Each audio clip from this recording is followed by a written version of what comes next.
It's time to look at Sogel's most splendid engine. This is how I made James the Red Engine.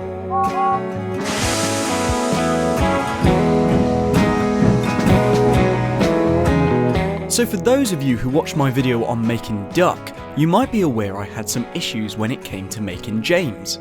I briefly highlighted on this, so let's dive into the nitty gritty. My initial model of James was designed by Juji, and I printed it on my 3D printer. I sanded and primed the model a few times until it was ready to be sprayed red. After he was sprayed red, I masked off James's smokebox to paint with Tamiya semi-gloss black. Once that was sorted, I began with the running board. With the surface of the running board already being painted due to primer, it was time to paint the buffer beams with Tamiya acrylic X7. At this stage, I also did these little extensions James has with his smokebox. I don't really know what they're called, and I painted them with a black and red acrylic. Next, I worked on James's dome and painted that with a gold acrylic. By this stage, James was in a good position, and I thought it was time to start on the chassis. When it comes to the chassis, they have to be cut with most engines. The stock standard Bachmann chassis are too clunky when it comes to these 3D models. Luckily for James, it was mainly removing the iMech and cutting an L shape into the front, and this seemed to work with no problems. So far. Whilst I was working on the chassis, I decided to fix something that had been broken on my James for well over 15 years. You see, my James had never had his front trailing wheels. They have always been broken since my dad bought it on eBay secondhand many years ago. In my episodes over the years, you may have noticed the front bogie never moves, and this was due to it being a dummy. Now with the power of 3D printing, I was able to print a new holder myself. Cheers, Judgy. After all of that, the chassis was running well. However, this won't be the last time we visit this aspect of the model. Next, it was time for the tender, which was the easiest part.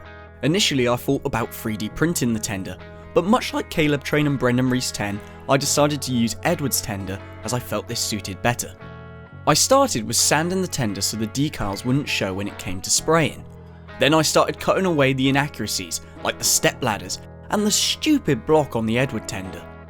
I then used plasticard to cover the hole and used putty to cover the seam lines. This was then sanded and the stage was repeated a few times. I will admit I didn't make this as smooth as I had hoped, but hey ho, it's not the main attraction, so it will do. I then sprayed the tender red, added some accessories thanks to Jamos, and began cutting a hole for some real coal. I then made a false base and soon coal was ready to be filled. The reason I didn't do this initially is because I thought the Bachmann mould would be fine, but I was so wrong. So once again the tender was sprayed red again. Soon James was looking pretty decent, with some accessories added to him. However, my mind would soon change. I wasn't happy with this annoying gap on the model, and there was no way to really fix it. I was stumped and tried to think of alternative options.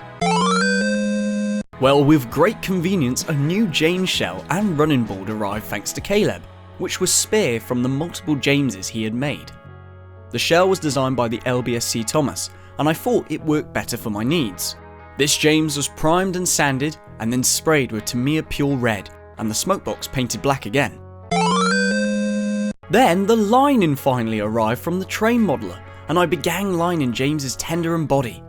It's a bit iffy in places, mainly due to the lining being so frustrating, but I can live with it. Hell, I have a deadline to keep to.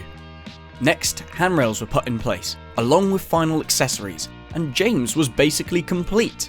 Until putting James back together caused a disaster, and due to how old this chassis was, the wires snapped.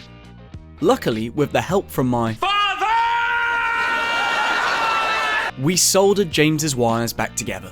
Now you might think, great, job done, right? Right?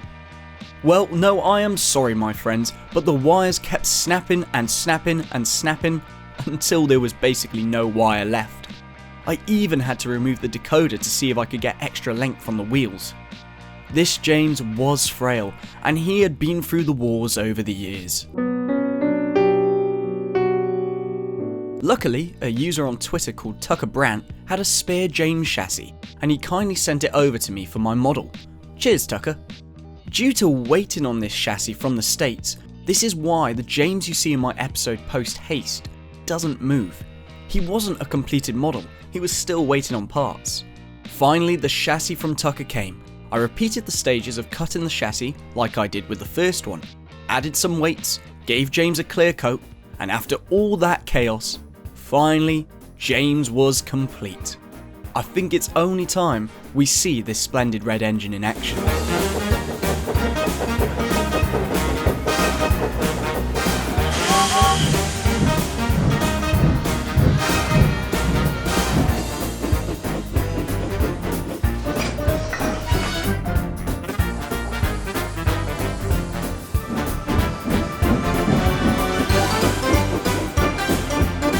Thank you very much for watching, and a huge thank you to all of you for getting me to 10,000 subscribers. I can't thank you enough for watching my videos over the years, and here's to many more to come. I thought it was only suited to have this video with the character that shares my name. If you enjoyed this video, please consider subscribing or even leaving a like and a comment. It really does help the channel. I hope you all have a fantastic day, and I shall see you in the next one.